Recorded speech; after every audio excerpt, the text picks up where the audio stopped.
So the Israeli colony is on fire, and I mean that very literally. Massive wildfires have broken out across the occupied Palestine near Jerusalem over the past couple of days. And these wildfires are actually so bad that the Israeli government itself has declared a national emergency, and people are beginning to evacuate the general area because they're really struggling to actually contain any of it. You might be asking, why are these wildfires raging so uncontrollably? And the answer is kind of simple: tree planting and colonialism.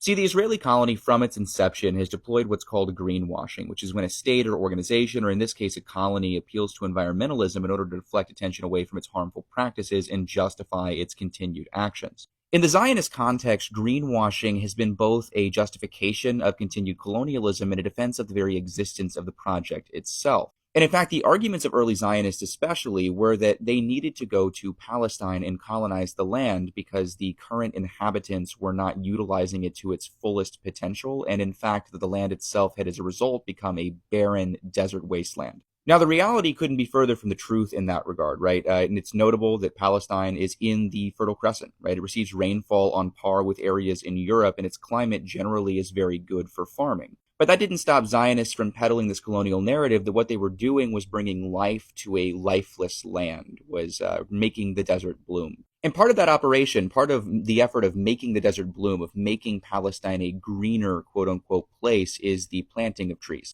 Those trees are oftentimes planted by organizations like the JNF, the Jewish National Fund, which is a sort of colonial institution masquerading as a charitable entity. The JNF in particular has used tree planting as like a primary method for advancing its colonial interests, and they've planted a lot of trees. According to the JNF themselves, over the last 120 years, they've planted more than 240 million of them.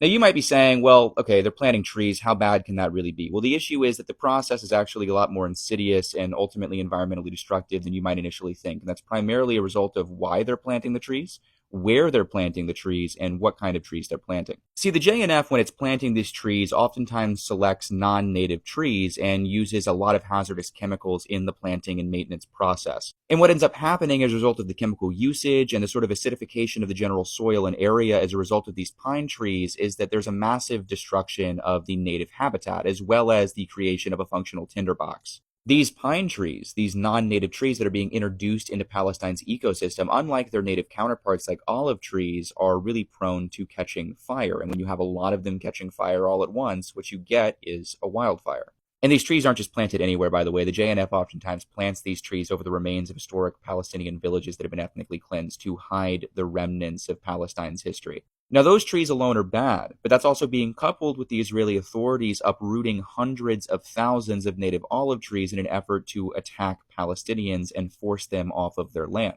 Essentially, over the decades, successive Israeli administrations have committed to these sorts of colonial ecological policies that are destroying native flora that is oftentimes fire resistant and replacing that flora with these non-native flammable species. And what do you get when you do that? Well, you get a wildfire.